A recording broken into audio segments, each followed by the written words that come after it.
Pinterest is the biggest driver of traffic to my website. At the time of this recording, I have 26,000 followers on Pinterest, and I'm repinned about 3,500 times per week. I personally schedule 5 to 10 pins per day, but notice I said schedule. I didn't say pin. That's because I use a scheduling program called Tailwind. Let me show you how it works. Here is my main Pinterest page. So the first thing you'll need to do is create a number of boards that are relevant to your interests. You want to be able to pin your content to multiple boards so it gets seen by more eyes. So let's, for this video, use this board as an example, classes I teach.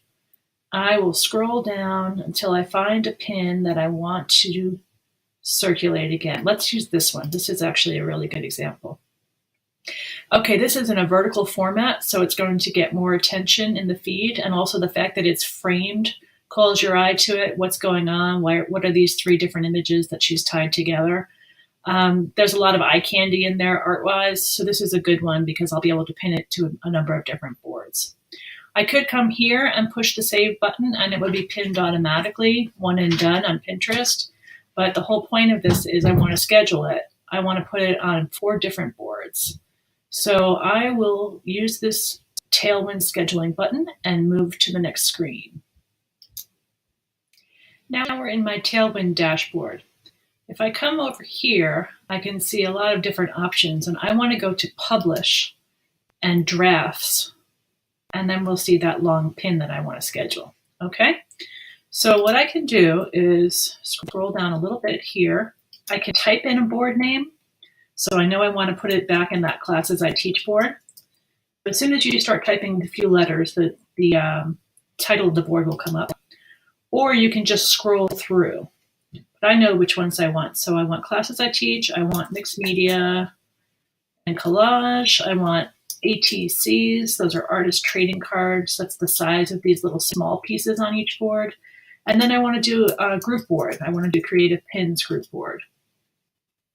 Okay, so I have those 4 set, and I'll say Schedule All Drafts.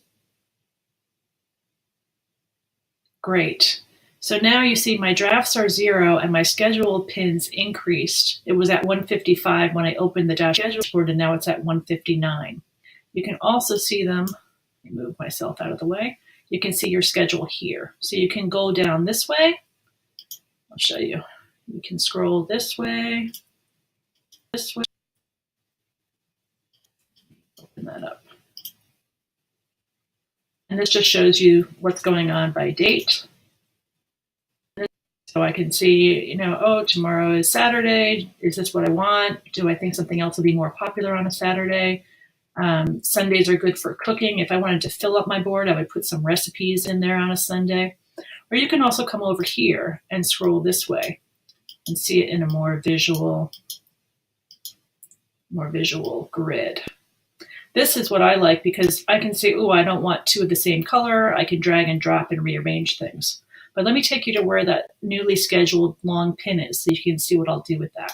So here you can see it went automatically to the bottom of my calendar, to all of my scheduled posts. And if I hover over them, I can see which board is going where. So this is the Creative Pins group. This is the ATBs and ATCs. This is Mixed Media and Collage. And this first one will be the Classes I Teach because that's the order in which I listed the boards. So all I need to do to move this further up, you can see I'm scheduled all the way through March. Today is February 9th that I'm recording, and I'm scheduled for almost a month with these 150 pins. But what I'll do is I'll just grab one and drag it up, and I can drop it somewhere else. Once you get that little shaded box, you can let go. I'll show you again. So I drag it. Let's say I want to come all the way up to today. Today is the 9th. I'm going up and up and up. And see now the box is solid. That's where you can drop it. With dotted lines, it won't hold. Let me show you a dotted line. I don't see it at the moment, but there you go. Now that won't hold, but when it's solid, I can drop it and it'll go right in. See that? It just takes a little practice with the mouse. But this is great because now that pin is going to get exposure over the next month. And just from me taking this little bit of time to do it.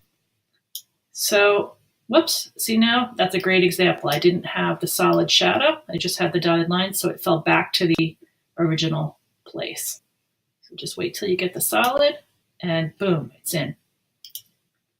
And that is my story on Tailwind. It is such an amazing time saver, and it really keeps my presence active on Pinterest. And as I said, it's the biggest driver of traffic to my site.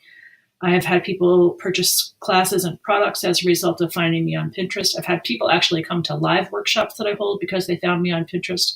And I wouldn't be able to spend the time every day to go in and find 5 to 10 pins to be putting up there. So this is a great way to repurpose old content in no time. I'll put a link below to Tailwind. I highly recommend that you give it a try. And if you do, let me know. I'd love to hear what your experience is.